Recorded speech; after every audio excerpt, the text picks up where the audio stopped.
I am Madrina. I'm an Aloha girl who grew up modeling, but I didn't have a model childhood.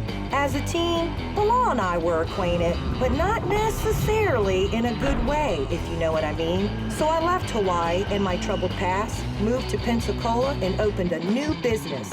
Now, I'm a Louis-carrying, Gucci-wearing philanthropist. The adversity I faced as a child gave me the heart, compassion, and understanding for the work I do today as a volunteer and community leader. I've also improved my relationship with the law. Roll with me throughout our community and I'll introduce you to the many organizations and people doing amazing work.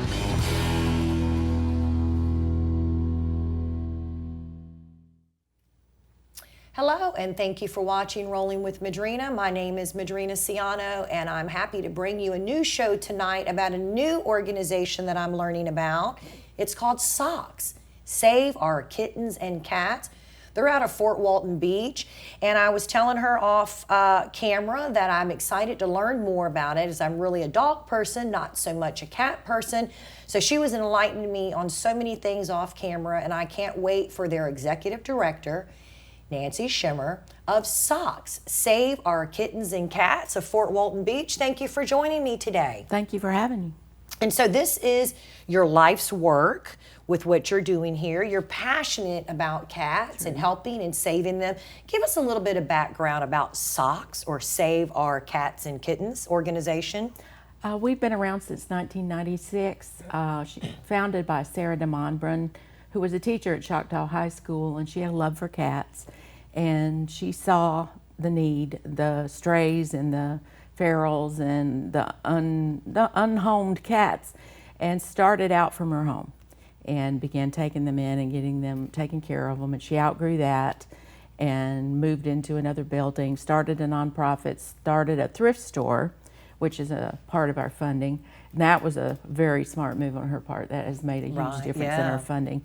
And over time, that was outgrown, and now we're in the facility we're in now on Carmel Drive, which we're about to outgrow that too, but that's another story. So while we're talking to the universe, are you in need of a bigger facility? Yes. What we own our property, and what would be my dream would be to build on the property we have now, because the location is great. There's plenty of space there. It's just we took over buildings that were already there, and we've outgrown that. So, yes, I've been putting that out.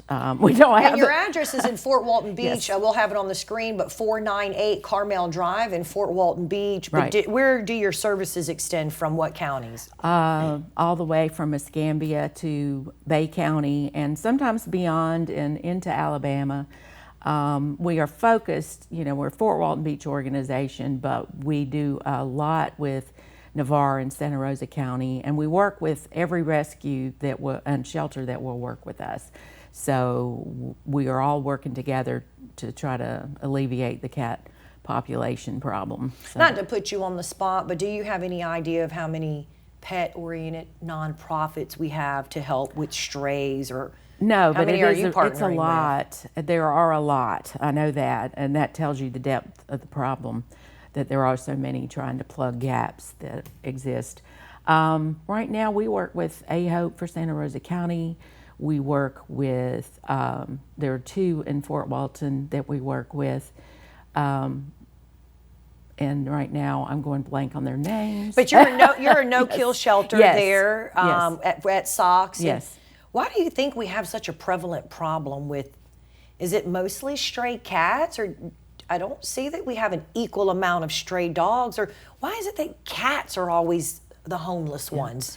Well, cats have been left behind in this conversation because people have viewed them. The world has been more dog-oriented, and that's just the way things have been. And people will put up with seeing cats, like we talked about, you being a dog person. If you saw dogs hanging around a dumpster or in the back side of a warehouse or hanging around a Walmart, and dogs in groups, people won't put up with that. But cats, people just have a different attitude. You know, Nancy, when you put that sort of spin on it, I mean, anyone who knows me knows I have a cute little white Pomeranian named LV, little spoiled, rotten pet. I don't even refer to her as a dog. It's like my daughter. And you're right. I can even admit that I'm guilty of that I see strays around. You know, I pull around the bank and they're there at the dumpster, or you see them skirting behind buildings.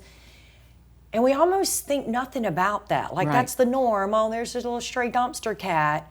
We don't look at them as left behind or homeless or, you know, neglected in a way. So I am guilty of needing to change my mindset, because you're right. If I was going down and seeing what I see now with stray cats, and I saw cute little dogs or big or any dogs, I'd be like, what is going on here? Right. Where are these dogs on the street? Right. But I don't feel that alarmed when I see cats. So I am guilty of that mindset as well. So they have been left behind in the conversations. Right, right, and we're working to bring that out. And not every cat needs to be brought into a home. There are plenty that take care of themselves in those situations, but what we want to do is eliminate the reproduction, because over time that will stop. Cats that live outdoors and have lived their entire lives outdoors know how to survive.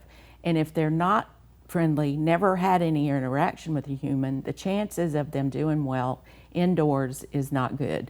But what and are those feral? You can call them feral. Cats, you can call them feral. Do people adopt or take home a cat and it's an outdoor cat? They can. We prefer the indoor cats, but you know, you have to kind of meet the cat where it is, and some of them just will not stay inside. Our goal is that every cat has a safe, healthy indoor home.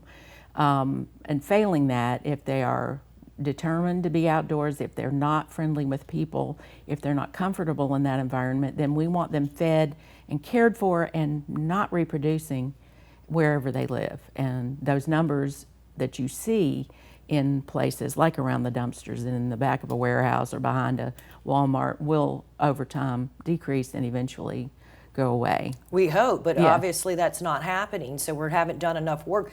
How do you think so many cats